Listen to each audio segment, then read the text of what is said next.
प्रेरणा में आप सभी का हार्दिक अभिनंदन, हार्दिक स्वागत। आज की कविता है वह मजदूर। वह मजदूर कविता की प्रेरणा उन मजदूरों से ही मिलती है जो दिन रात दूसरों के लिए घरों का निर्माण तो करते हैं, किंतु हजारों घर बनाने के बाद भी वे बेघर ही रहते हैं या टूटी फूटी झोपड़ी में रहना इनकी नियति होती है। तो लीजिए, प्रस्तुत है यह कविता वह मजदूर। वह मजदूर दो वक्त के खाने की फिक्र में दिन रात पसीना बहाता, ऊंची इमारतों को बनाने के लिए ईंटें ढोता वह मजदूर पानी में डूबी इमारतों की रौनक देखकर उसमें खो जाता है। अपनी गरीबी और लाचारी के लिए हर पल स्वयं के भाग्य को कोसता है, किंतु इन गगनचुंबी इमारतों के भीतर का अंधकार वह कहाँ देख पाता है। कहाँ देख पाता है वह रोशनी की चकाचौंध से बचकर कहीं बड़े से घर में छुपी हुई मायूसी को। देखता है वह इन घरों से निकलती महंगी चमचमाती गाड़ियों में बैठे हुए हंसते मुस्कुराते लोगों को, पर कहाँ पढ़ पाता है वह बंद शीशों के भीतर विन्यास में छुपे चेहरे की उदासी को, अकेलेपन के दर्द को।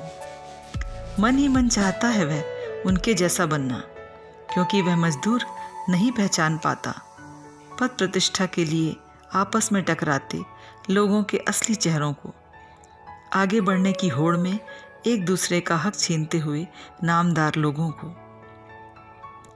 वह नहीं देख पाता भव्य इमारतों के विस्तृत घेरों के भीतर के सुनसान को, मन ही मन सुलगती ईर्ष्या को, अहम की टकराहट को, बड़े घर के भीतर छोटा छोटा दिल रखने वालों को।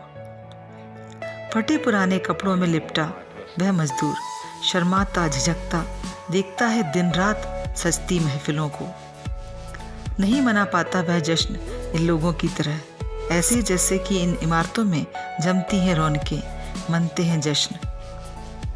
दिखाई तो देती है भीड़ इंसानों की, पर कहाँ होते हैं रिश्तों के मजबूत बंधन, दिल से दिल जोड़ते तारों के।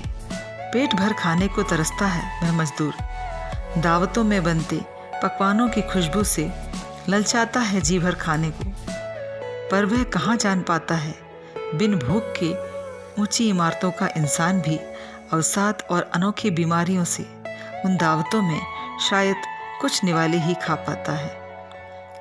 गला काट प्रतिस्पर्धा में फंसा ऊंची इमारतों का आदमी धन के मद में चूर होकर भी नर्म नर्म बिस्तर में भी एक पल की नींद नहीं ले पाता। जाड़े की ठिठुरन में लकड़ियां बटोरता वह मजदूर कहाँ समझ पाता है उसकी सिलन भरी टूटी फूटी झोपड़ी में भरी खुशियों की कीमत को। काम से वापस आते ही उसे घेर लेते बच्चे गीली फटी चादरों में गिरते ही थककर सो जाते लोग, जहाँ सुबह होने के इंतजार में कभी नहीं जागती आंखें। वह नहीं जान पाता इंसान तड़पता है यहाँ भी वहाँ भी, भूख से लाचारी से ना सही तड़पता तो वह भी है। सुविधाओं से भरी उस दुनिया के बीच सब कुछ पाकर भी खो देने के भय से वह मजदूर कहाँ समझ पाता है उसकी छोटी सी झोपड़ी में बसती छोटी छोटी खुशियों को। महंगे फानूस की जगह घरों को रोशन करते मिट्टी के दो चार दियों को, जो बहुत कुछ जो वह मजदूर देख पाता है जो उसके पास नहीं होता, बहुत कुछ जो उसके पास होता है वह देख कहाँ पाता है। आशा करती हूँ आपको मेरी कविता अच्छी लगी होगी। आप इसे मेरे ब्लॉग लेखनी में जाकर पढ़ सकते हैं। जल्द ही एक नई कविता के साथ मैं आपके पास पुनः लौटूंगी, इस विश्वास के साथ कि यदि हम जीवन को देखने का दृष्टिकोण बदल लें तो हम ये महसूस करते हैं कि हमारे पास बहुत कुछ होता है जो हम नहीं देख पाते।